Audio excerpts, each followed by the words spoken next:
Oh, wow. That was a crazy weekend in the EFL. This is a recap of it, the Not the Top 20 podcast Monday pod. It's sponsored by Sky Bet and the Sky Bet EFL Building Foundations Fund. He's George Elek. I'm Annie Maxwell. We were served an absolute treat by these three leagues. In numbers, 9 equalisers scored in the 86th minute or later. 4 winners scored in the 80th minute or later. 5 teams got their first league wins of the season. 4 players were sent off. Their surnames, Ramsey, Edwards. Is that right? A player missed his 3rd penalty of the season in the league already. And a West Yorkshire lad scored 2 goals, or was it 3, to win a West Yorkshire derby. We have also got the first sacking of the EFL season. We've got it all on today's episode. In the Championship, starting where it all began on Friday night at Portman Road. Ipswich 5, Sheffield United 0. It was the Jayden Philogene show. He got the ball 1v1 against Ben Godfrey. He cut inside and smashed it into the far corner to put them ahead. He got the ball 1v1 against Ben Godfrey. He cut inside and smashed it into the near post for his second goal. He got 1v1 against Ben Godfrey. He shifted it onto his left foot and smashed it in with power for a glorious, gorgeous hat-trick. Gorgeous George Hurst scoring through the legs of Michael Cooper. And for 5-0, it was Clark holding off Ben Godfrey like a play fight with your little brother and finishing a 5-0 win for Ipswich. Crucial for them and their first league win of the season, no less. But, unsurprisingly perhaps, foreshadowing the sacking of Rubén Sellés and the strongly rumoured return of Chris Wilder 3.0. George, wow. Wow, indeed. I mean, and where to start? We're recording this just after lunchtime on Monday. Reports are that Chris Wilder took training at Sheffield United this morning prior to being announced relatively soon. So I'm kind of assuming by the time this goes out that the news may well have been confirmed or will be shortly. It's funny this, because me and you and Substack Sam, Sam Parry, who runs NTT20.com, we're on a WhatsApp group together. I put a message on it about 20 minutes into this game on Friday night and said, got to be happy with the start so far. I've got a friend of mine who's an Ipswich fan who was at the game, and I messaged him saying, well, Blade's better side, aren't they? And then 70 minutes later of football, they've lost 5-0. And that is, when analysing Rubén Sellés' time in charge of Sheffield United, it's hard to get away from the fact that everything that went right for them last season has gone wrong this season. And that isn't to defend them, because I think in terms of individual mistakes, in particular in this game, and the way that their heads seemed to drop when they went behind in games meant that they were routinely beaten comfortably. But the manner of the goals, like the fact that 2 of the goals went through Mike Cooper's legs, one of which I have no idea how he hasn't managed to stop it from George Hurst. And the Hurst goal coming from just calamitous defending, where ricochets just carried on taking it into the path of Hurst in order for him to get the shot away. That, looking at individual players and the mistakes that are being made, Godfrey's obviously come in and has a reputation for putting in really poor performances, and this was one of those. Tanganga, though, someone who's been so solid and dependable, not looking necessarily like that here, albeit, his eye and his anger really was taken out on Godfrey. But in the first 20 minutes or so, Blades looked really threatening, and it didn't look like it was going to be Ipswich, even though Cooper made one good save from Philogene, but he was very lively. And I think for Ipswich, this is the performance in the game where their season really starts, and the poor start and the performance is not being great. It kind of disappears into the background so long as they maintain it. And when you look at the individual, we consistently say with Ipswich's individual quality, surely the performances will turn around and the results will come. And they did it in emphatic fashion here, even if a lot of the goals that were scored were due to individual quality rather than creating massive chances, or either individual quality or individual mistakes from the opposition. For Blades, it just couldn't really have gone any worse. Like it was obviously always going to be, the pressure and the stakes were so high for Sellés because of the environment that he walked into, because of the emotive element of this, because Chris Wilder was the person he was replacing, because he had been sacked from a club who finished 40 odd points behind Sheffield United at the end of last season. But even I'm a fan, and I would still be a fan of Sellés, and I'm pretty sure that whoever decides to buy Sellés stock when it's low is probably going to profit from that. I couldn't have imagined it was go as badly as this. Yeah. He didn't handle the situation particularly well, But I think this is a scenario where so many things can be true, where just focusing on Sellés being rubbish is to miss the full context. And the decision to sack Wilder or move away from Wilder initially and replace him with anyone, Sellés or otherwise, was a massive risk that the ownership took. The decision to replace him chalk with cheese, if you like, with someone that hadn't had a job quite like this one was also a massive risk. And in doing so, suggesting that you really want to change the way that the club operates and you want to do it basically in the span of a summer. And when I say the way that the club operates, that's not just having a head coach type rather than a old school manager type. It's how everyone in the building is operating. And certainly when it comes to recruitment. And the squad building was an absolute disaster. And again, just looks so naive. Like they lost a significant chunk of a successful team. Even if you set the manager to one side, they lost a large chunk of that playoff final team and replaced them initially with loanees and under 23 players. And then eventually, once things had already started badly, 8 signings in the last week of the window while the season had already started. Absolutely insane, basically, from a recruitment point of view, and a disaster. And frankly, the whole thing feels like a very bizarre thing to choose to do when you are still in receipt of parachute payments, which run out at the end of this season, but give Sheffield United a huge advantage over the rest of the division and is generally used to win promotion at the first opportunity. For whatever reason, this ownership group decided that they wanted to make changes with the mid to long term in mind. And I think it was completely inappropriate. And now it feels like Wilder comes back in for his third spell. The first spell, he took them from League One to the top half of the Premier League. The second spell, he built a team that got 92 points last season and was very worthy of their playoff final spot and very much could have won promotion.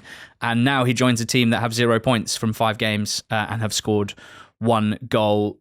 But with Sellés, his inability to set this team up, this group of players up, to cope defensively with the transitional nature of Championship football, the midfield has looked completely at sea, particularly out of possession.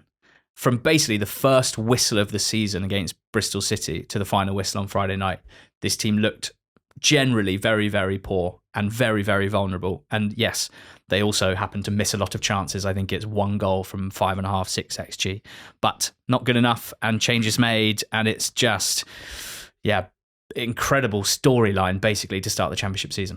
It is, but it's funny because, I was on 5 Live on Saturday talking about this, and obviously at that point it had just been reported that Wilder was being sounded out rather than kind of certainly coming into the job. And do you look at it as being, like, in some way, I'm almost impressed with the ownership group for, basically learning and being like, oh, we've made a massive mistake here, and not being too proud to go back to Wilder and not being too proud to go back to him and say, yeah, okay, you've got to come back now. And I'm assuming that Chris Wilder will be insisting on certain things and certain amount of control in order to come back. I cannot imagine he's coming back. He's in a very strong negotiating position. I can't imagine he's come back to be head coach with ChatGPT being head of recruitment. Like it's just not going to happen. Or is it a massive red flag that you've got, the ideology around the way that this ownership group wanted to operate must have been based on their experiences and their learnings and their beliefs and how football should be played.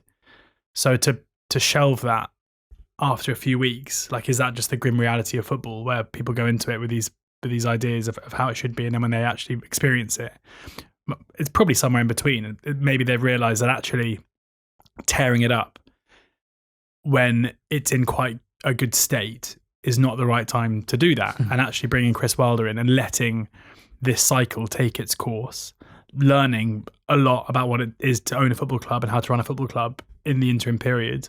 And then there will come a time, probably in the next 2 years or in the next 5 years or in the next decade, but there will come a time where fans are saying it's time for Wilder to go. Fans will be saying the performances aren't good enough, or Chris Wilder will do so well that he's offered a job that he can't turn down. And then that becomes a moment where you actually try and implement your thoughts and probably do it over a more gradual period of time. But I also can't shake off the idea that, and it'll be interesting to see what happens with Wilder now, that the Blades, in the same way that for a lot of last season, the points tally probably flattered them a bit. I think there's an element where the manner of the defeats, the way that they have, the heads have dropped, the performances have really slid when they've been behind in games, making the scorelines really damaging. At 0-0 in these games, or when there's been one goal in it, I don't think play to been anywhere near as bad as it would suggest in the league table, and therefore it's probably quite well suited for someone like Wilder to come in and profit from that. Yeah, I think they're going to do very, very well in the next few weeks and months. I think it's going to look like a very well-timed switch. They've got Charlton at home first up. That is by no means an easy game, but it's certainly not, it's not a terrible start for Wilder to be in front of the home fans and an opposition like Charlton, who came up from League One last season. Then Oxford away, one of the poorest teams in the league so far this season. Then Southampton at home under the lights.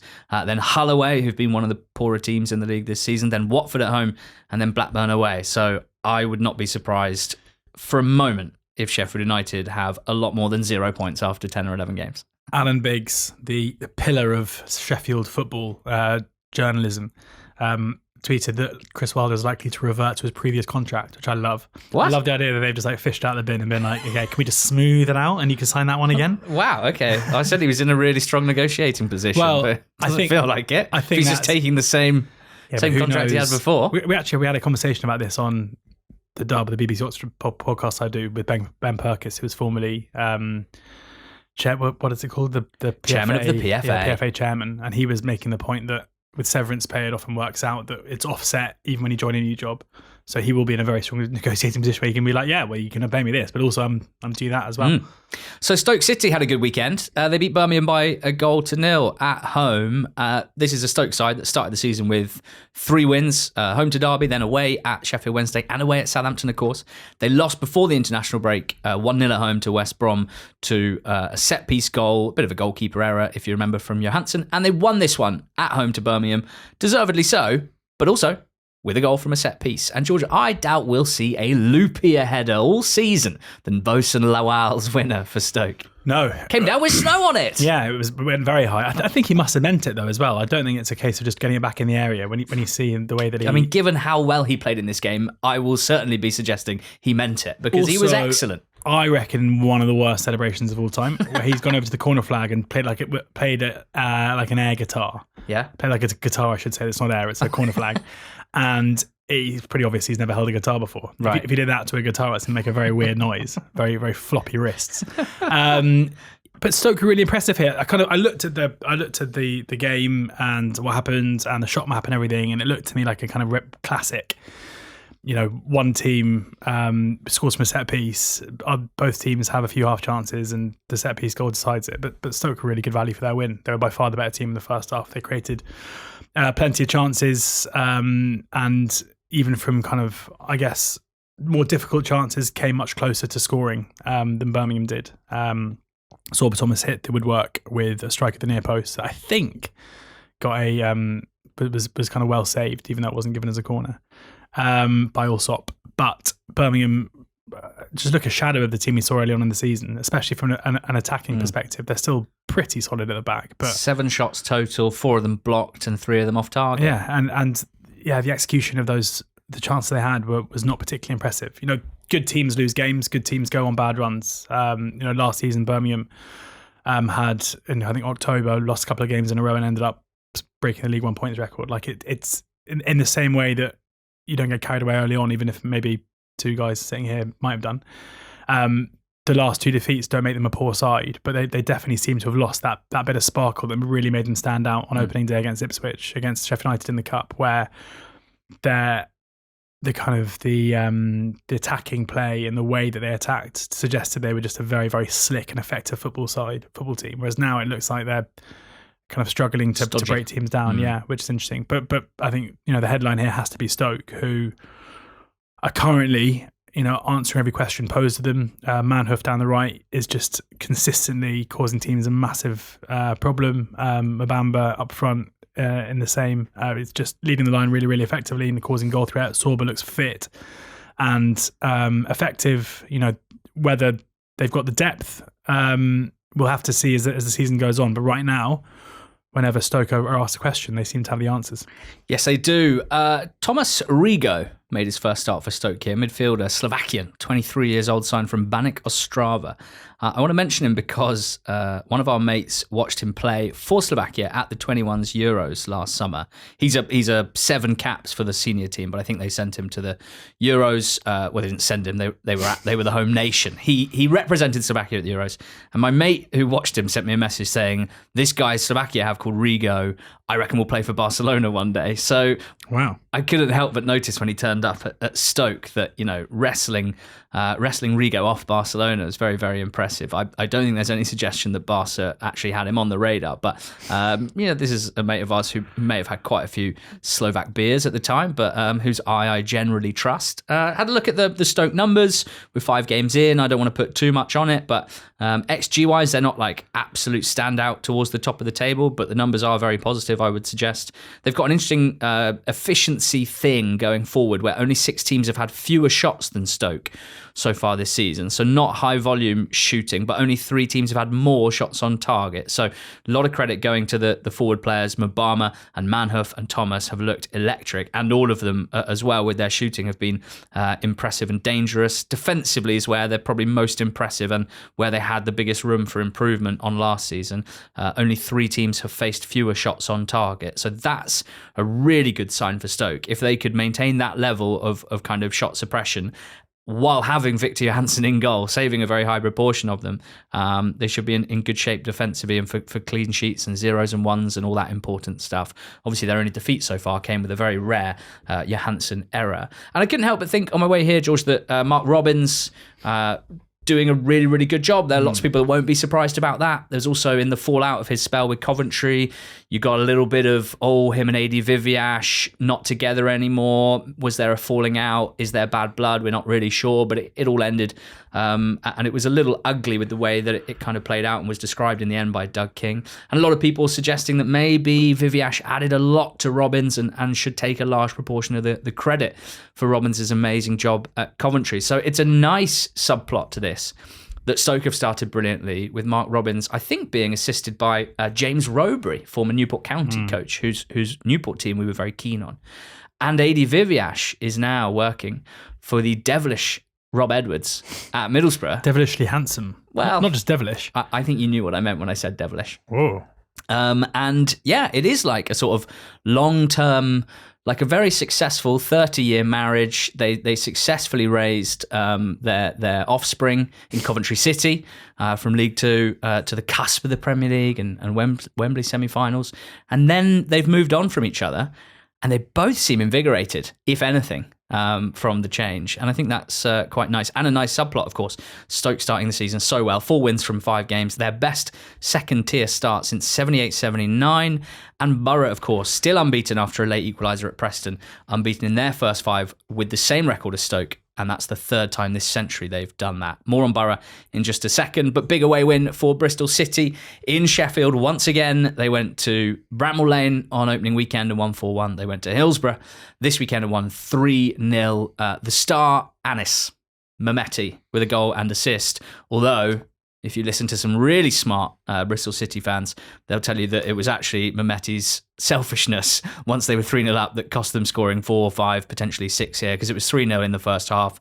And Sheffield Wednesday really, really struggling. A lot of fortune about the first goal from a Bristol City point of view. A cutback to Dickey, his shot going wide, hit a blue and white player, and it just happened to be the loanee debutant Harry Amas on loan from Manchester United and went in for 1-0. Then good play from Jason Knight into Mehmeti, into Rees, through Horvath's legs for 2-0. Then Mehmeti controlling across very calmly and then putting it between Horvath's legs again for 3-0. What a few away days these Bristol City fans have had in Sheffield this season. Randall looks like a great addition in midfield. They were one of the teams that didn't sign loads of players, but they had a good side. They had a high-performing side, and in Rees and Randall, they seem to have made some very impressive and pretty cheap, by Championship standards, first-team additions, starter-level players. It's impressive recruitment, even if not as sort of sparkly and eye-catching as some of the other teams in the league. And they're one of only 3 teams unbeaten so far in the league this season, Bristol City. They're doing really well. If I'm zooming in a little, and I think that is what people expect from us, I would point out they've beaten basically the two worst teams in the league so far in Sheffield United and Sheffield Wednesday. They beat Hull at home, who were very, very poor and have been in the most part on their travels. And they've drawn against Charlton and Derby. Decent results, but not the toughest fixtures. So you look at the teams they've played, and the highest league position of a team that Bristol City have faced so far this season is 18th. And they've got Oxford to come next, and then Preston after that. So a strong start. When you've got a fixture list like that, rack up the points early. Give yourself a good platform, build confidence in the new manager. That's what they've done. For Wednesday, there's basically been two types of game this season. Ones where they've started well with a lot of energy and then faded in the second half, and ones like this and like the Stoke game where they've gone behind early and not laid a glove on their opposition and lost both those home games by 3-0. Wrexham 1, QPR 3. George Lee on the squad. QPR fans said, Richard Kone is everything I've dreamed of for years. Some people dream of wealth. Some people dream of a happy family. Lee dreams of a goal-scoring number 9. What a goal he scored. The second goal to put QPR 2-0 up. It was, Clearworth kind of rushes out of position in a kind of decision that is symptomatic of Wrexham's defensive clout at the moment. And the ball is fed to Kone. And it's one of those where because Wrexham play quite a high line and they get him behind, he's kind of one-on-one, but also has defenders there, and he decides just to hit a top right-hand corner from outside the box in an unbelievable strike. And he was very good throughout the game. He played his part in the opening goal, which was a really odd goal. Again, where kind of ricochet after ricochet managed to carry it from the edge of the box all the way through to back of the net of Conor Cody. And then the last goal that QPR scored is the one that really concerns me. And I've spoken a lot about Wrexham and their defensive issues. Coming into this game, they conceded the most shots, the highest XG against, and whether or not recruiting the likes of ball player Conor Cody and ball player Callum Doyle was necessarily the best way to go about improving them defensively. But what I kind of hadn't really twigged is how unbelievably slow their defensive line are. And possibly the reason why Wrexham are finding it so difficult is that when last season, Wrexham were rarely behind in games, and their playing style meant that they sat relatively deep, right? They didn't really necessarily engage. Not a high pressing team, but a team who looked to be direct and basically nullified the space in between them and their own goal.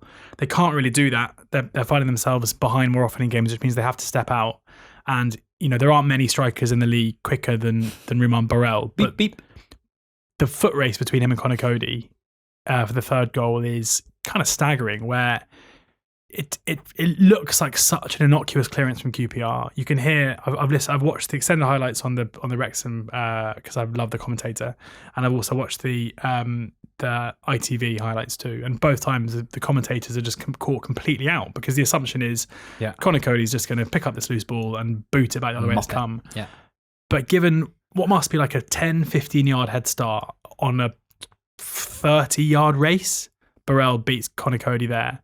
But the other thing is you've got Doyle, who's standing in the middle, who should be the covering defender, and he just can't get anywhere near him. So yeah, of course Bramall's quick and his pace caused QPR problems all day, but the other thing says this wasn't the only time that QPR's pace caught Wrexham out and managed to, the Kone goal, even though there was another line of defence there, was similar. And I just, from a defensive perspective, you've got to be so concerned if you're a Wrexham fan, because right now they are giving up so many good opportunities, and teams are finding multiple ways to breach them. Kiefer Moore got his goal, a poor defending from QPR with a header into the far corner. But for all of the talk of the players that they've got, and this is the issue for Phil Parkinson in my mind, is that normally, even if expectations are high, you look at a team who have been promoted out of League One into the Championship and you say it's going to be tough. But there's no question that this is a squad and a group of players who should be way, way better than they're performing right now. Even if there are deficiencies from the defensive perspective, they have other defenders, right? They don't have to persist with Cody if they are really struggling to keep goals out in a back three that necessitates they have to play with him in the middle. So then you've got a manager in Phil Parkinson who has a shocking record at the level and has done throughout his whole career. And I remember talking to Des Buckingham in an interview after Oxford were promoted and asking him what the big differences were between managing League One and the Championship. So, as us as fans, beyond it's a higher level, they're better players, you don't really know. And he made the point saying that the in-game tactical changes that your opposition manager are making from League One to Championship is like light years different. Where in League One, it's like maybe a few a game and you have to react. Whereas in the Championship, he said it's just non-stop. You're like consistently having to work out what the next, it's like chess, what the next move's going to be and how you're going to counter it and how you're going to react to it. And maybe that's an element that Parkinson struggles with, because throughout his career, he's been brilliant in League Two and brilliant in League One and has struggled here. And the same is happening now. And I do wonder, I know I saw TalkSport put out a story on Saturday night saying that Wrexham officials had met to discuss the future of Phil Parkinson. But given, for all the fairy tale stories and Hollywood and everything else, like the cutthroat nature with which they've cut adrift players who are massive for them in terms of getting to them to where they've come to, albeit, on good money, and, they'll be, remunerated for that, whether they go out on loan or whatever else. But it doesn't strike me as a club who are willing to, stand by people who've taken them to where they've got to. And given the calibre of manager they'll surely be able to attract when they do decide to move on, I think Parky's got to be under way more pressure than the perception is. Hell of a response to a 7-1 defeat from QPR, back-to-back 3-1 wins for them. And you talk about the pool of managers in the Championship and tactical switches and funkiness. I mean, Julien Stéphane, we're still getting to know him as a tactician. One thing that seemed very notable to me watching this back was how much they targeted Wrexham's left side, how much they attacked down their right side. I mean, teams do skew left and right sometimes, depending on the personnel that they have. But this seemed brutally targeted towards exploiting or exposing James McLean, and he didn't stand up to it, I'm afraid. On the flip side, it's because some of the players that QPR had attacking him were in really good form, and most notably, I think Harvey Vale looking really dangerous. I mean, for how many years have I been waiting to talk about Harvey Vale really positively? This was someone who at Chelsea in the youth academy was considered one of the best players, not necessarily the flashiest, the quickest, but someone who from a very young age seemed to really understand how to be effective and efficient as an attacking player. That's both as a creator, whether it's from wide, inside, was just considered a really senior football ready player. And then his transition into senior football didn't go well at all. I think he was in the player of the tournament at the 19s Euros just over 2 years ago now. And then he had that horror show year where he was sent on loan to Hull, who didn't need him, didn't play him. He got injured as well because he'd played for Chelsea in the Pizza Trophy. He then couldn't go to any other club and play for any other club in the second half of the season, and lost a whole year of development. And then last season, injuries meant that he didn't make much of an impact either. But QPR have been patient with him, and this is just one game, but he looked very, very dangerous. And I do believe he is one of those attacking players that can play right wing as he did here, which I was kind of surprised about. He can play on the left. He can play wing back. He could probably play in a number 10 role. I really would love to see him kick on, because I don't think you can have a youth career at Chelsea that celebrated and that decorated without having something about you. And yet guys do get written off pretty quickly when they have a slow start to life as a senior player. And great to see Beep Beep scoring a classic Beep Beep Bramall goal. I didn't think moving up to the Championship he would have as many opportunities to do that, but particularly when they're ahead, I mean, that is an unbelievable threat to have. And he started this game and was involved in that first goal as well. So well done him. Well done QPR. West Brom 0, Derby 1. West Brom got John Eustace. They're not the first. Good to see. We hadn't seen much John Eustasing. Yeah. But this was very, very much. On the road, they're doing quite a lot of Eustasing. Yeah, I think they've scored 4 goals from 5 shots on target. Yeah, class. Something like that. Love that. They've also won 6 in a row against West Brom. They are a bogey team at the moment. Andy Vyman with a really nice take, just composure and a smart low finish into the corner. Everything that West Brom didn't do, because they had more than enough time, more than enough territory to take a chance like that. But various West Brom players couldn't do what Vyman did, and he made them pay. Mollenby hit the bar towards the end of the game. There's not a huge amount to say from a Derby point of view. They conceded a huge amount of territory. They faced a huge amount of shots. They defended their box with vim and vigour and desire, but West Brom should have scored more, or should have scored against them. And I celebrate John Eustace, and I do really respect him as a manager at this level, but I'm not going to say that this was an absolute masterclass. more interesting from me anyway, from a West Brom point of view. And there's going to be a slight amount of back patting here, but after the window on the squad, on each thread, Championship, League One, League Two, fans of almost every EFL club wrote a sort of breakdown of the window, how it left their squad looking, where they thought things looked strong and where things didn't look so strong. And Luke, who's a West Brom fan, mapped out the squad really well. And they've got some very defensive fullbacks and not very good attacking fullbacks. They've got a group of central midfielders like Mollenby and Mowat who aren't particularly attacking. I really enjoyed Mollenby's crossbar shot. Yeah, power. Yeah. Powerful. But not, I wouldn't say the most penetrative central midfielders. And in Fellows, they lost their most creative player. And I wouldn't say that outside of Mikey Johnston, any of their current wingers offer standout 1v1 quality for the level. And all that led... But I hope Jed's not listening to this.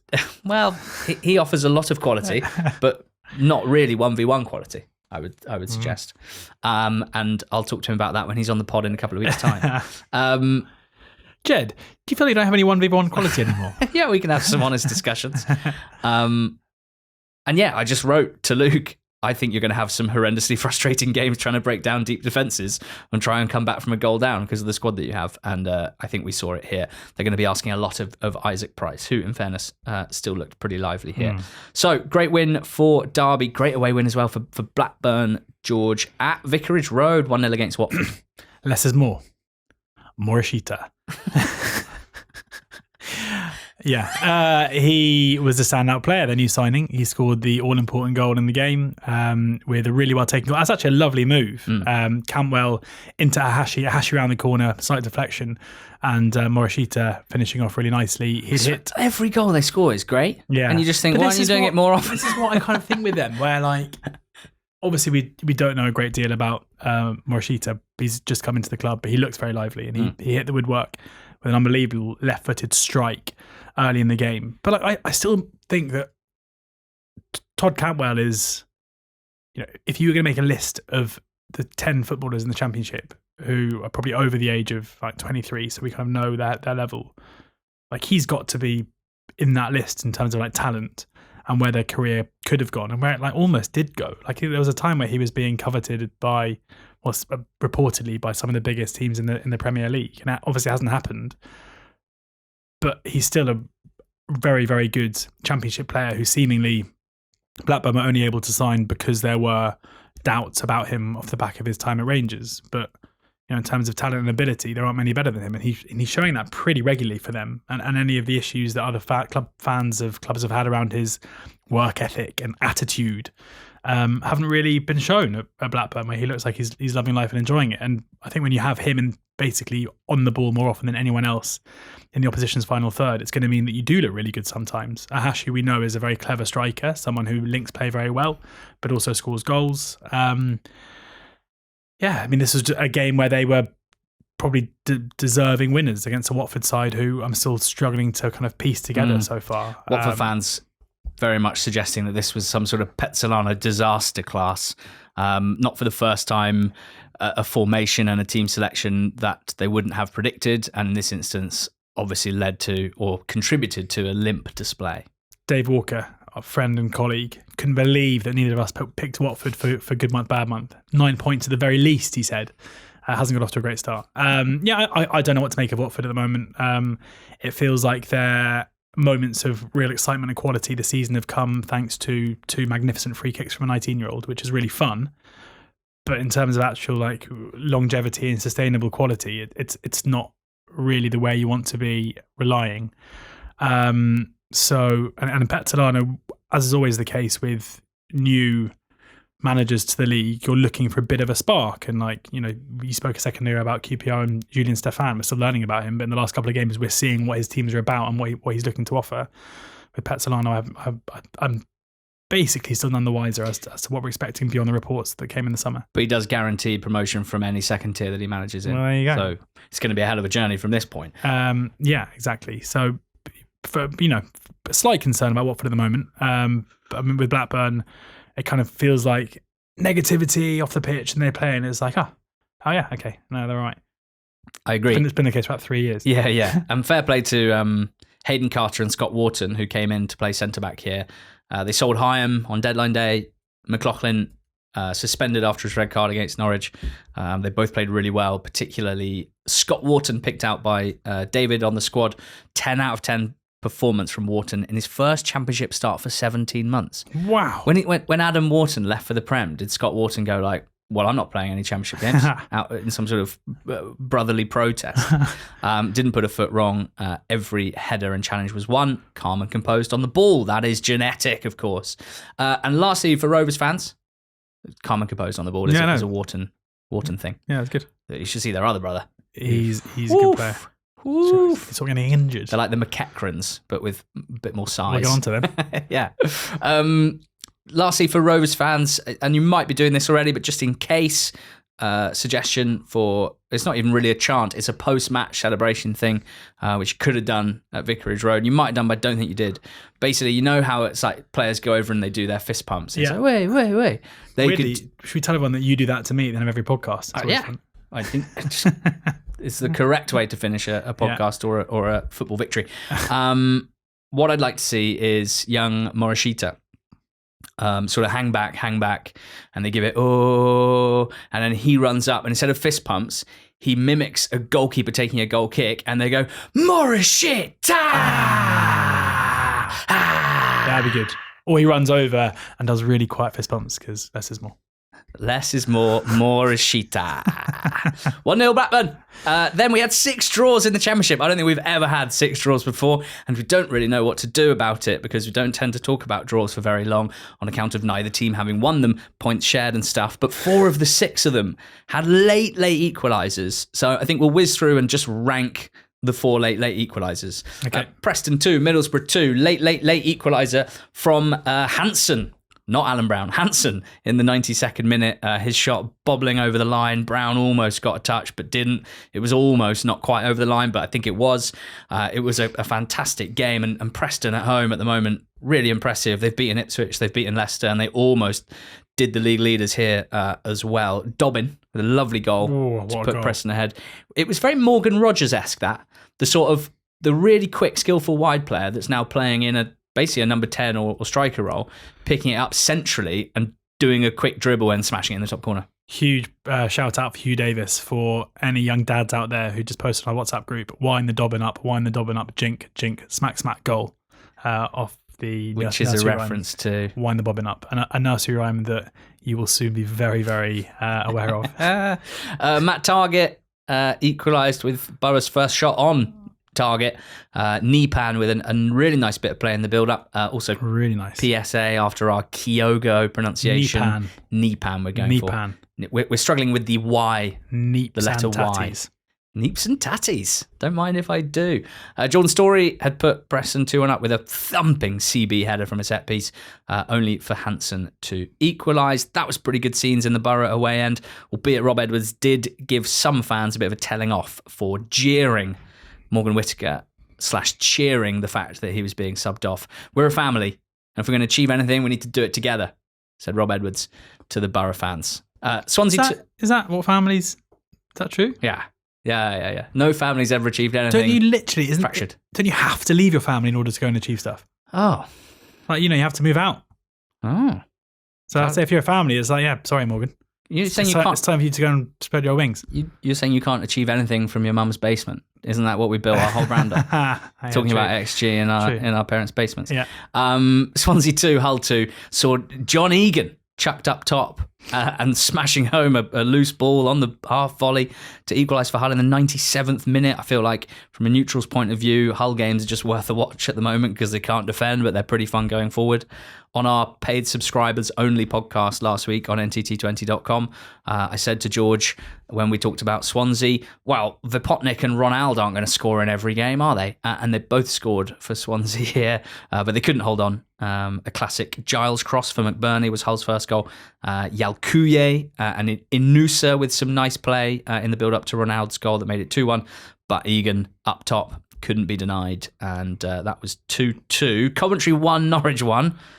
Coventry had 59,000 shots. Extraordinary. Norwich had 3, and it took a sort of bundled winner from Haji Wright with Ellis Sims It was carnage. It was quite funny because this was a classic game where commentator said, I was watching this live and it was like, commentator said, it's like there's a force field around the goal. And then the goal came and it was as if the ball was being sucked into the force field, which is like the absolute opposite. Oh, Harry Darling, just get it clear a bit quicker than that, mate. Big slide tackle from Van Ewijk inside the box, and it was shifted across to Haji Wright to equalise. Wright versus Sargent is most interesting to fans of the USMNT, the United States men's national team. Yeah. But it's quite fun for Championship observers as well, because Wright has 5 and 5, Sargent has 5 and 5. Wright has taken 19 shots, Sargent 16, 7 shots on target for Wright, 6 for Sargent. They're both flying at the moment, and Wright was the one that scored here, but he's the one that wasn't called up to the national team in the most recent window. Sargent very much was, and started one game, came off the bench in the other. So in a World Cup year, you better believe that Hadji and Josh Sargent will be checking each other's results as soon as their games finish. Kvisgarden with a nice take for Norwich's first goal. Charlton 1, Millwall 1. Very, very lively South London fair this.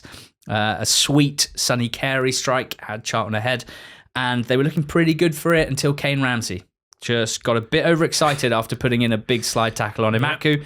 And then got a taste for it and tried another big slide tackle on Amaku, except he was late, he fouled him, he'd been booked, he was sent off. Millwall scored through Bangura in the 82nd minute. It was chalked off for handball, but Bangura Williams went again, equalising in the 88th minute. Brian with a nice forward pass into Kundal, his shot saved, and Bangura smashed it into the corner. So I think Kane Ramsey has quite a lot to answer for here, because I think they were looking fairly good at 1-0. But equally, I don't think Charlton have beaten Millwall for 30 years, so it might just be a curse. Could just be a curse. You can't rule out the curse. So ranking the late equalisers, they're basically, if I was in the away end or the home end for those, I think they're all 10 out of 10. They've all got their own contexts. Borough maintaining their unbeaten record. Hull, worried that they're going to get beaten away again and then equalising. Coventry, 59,000 shots and eventually one goes in. Millwall away at your South London rivals. Like, they're basically all 10 out of 10 late equalisers. So well done, everyone. Yeah, all I'd say is probably after the excitement and the celebrations and the jubilance had fizzled away for Coventry fans, they're probably like, how have we not won that game? Okay. So it's 3 of them are first equal and then Coventry 4th. Yeah. Okay. Nice. Oxford 2, Leicester 2. Elek to Lancashire for the first. Brannigan with a through ball to Jordan Ayew. Not helpful from an Oxford point of view for the equaliser. It's like he'd watched his teammate Alex Matos play like a 40-yard diag into the opposition's path and thought, you know what, I'll do something similar. Yeah, not great. Is this great result for Oxford against Moneybags Leicester City, or is this quite annoying? Because you were ahead twice and they had 10 men for most of the game. Yes. 2 things can be true. Yes. That's nice. Yeah, frustrating. I think the most annoying thing from Oxford's perspective was that we were probably the better team 11v11. Definitely the better team in the second half of the first half when it was 11v10. The crucial second half of the first half. And then Cifuentes brought on Pereira and Winks. Winks made a huge difference to Leicester. Now that he's not leaving, and I don't understand why he's not just playing every minute of every game. Yeah. He's like one of the best players in the league, quite obviously, and was 2 years ago for Maresca in the team that won the league. I'm sure he will soon. Yeah, and we weren't really at it second half. And even after Pereira made it 2-2 with a nice taken goal. That was a really cool goal to score with 10 men. Yeah. We didn't really make, we had a lot of the ball, a lot of territory, never really looked troubled by Leicester, but couldn't really create too much. But they're a good team, so, Yeah. They are a good team. Dangerous tackle from Ramsey, that only, 25 minutes into his debut for Leicester? Yeah. Not ideal. Philippe Krastev looked very fun. He did look good, didn't he, Krastev? I wanted to point out something that really made me laugh. I was sort of flitting through 12:30 kickoffs on the old Sky red button, and when I started watching this one, Fuaheta had just hit the bar from range in the first half, and on Mario Kart on N64 and probably other versions, when you get a star, yeah, and you're just flying like bananas. Exactly. You're like asking the shells come and hit you because you're like, this is going to bounce off. He had like a 5-minute period where the adrenaline, he basically, what my dogs get in the park when they're excited, he got the zoomies after hitting the bar. Yeah. And he had one passage of play where I think he thought Messi had taken over his body, where he was trying to like 1-2 his way and dribble his way through Leicester, and then sort of the reality of the situation hit him. But I just quite enjoyed that. He'll have at least 7 shots from range now against Bristol City at Ashton Gate because he believes himself again that he can hit them hard. Between him and Brannigan, you can look forward to some long shots over the next few weeks. Yeah. What did we do when we went to Sheffield in July to basically upset the gods of either life, Sheffield, or football? Because Sheffield United, Sheffield Wednesday, and Oxford United. Why are we your involved? team? Why are we Your in this? team, Oxford United. Yeah, but what's that got to do with them? Because you're an Christ Oxford fan sakes. and you went to Sheffield. I don't know what you did, but How between many- you, those 3 teams, 3 points from 15 games. So what you're trying to say is since you had a Beres pork roll, Sheffield team's only got 1 point. So are you saying I need to go back up, have another Beres 1 pork point. roll Well, no, then they'll get another to undo point. the curse? It's 1 point per pork roll. Quite fancy going to an early Chris Wilder reunion game, so maybe we'll get up there for another pork roll. I think we're playing them quite soon. And George, finally, I'm pretty sad to have to do this, but rules are rules on this pod. Oh, no. Southampton 0, Portsmouth 0 was a match that happened on Sunday.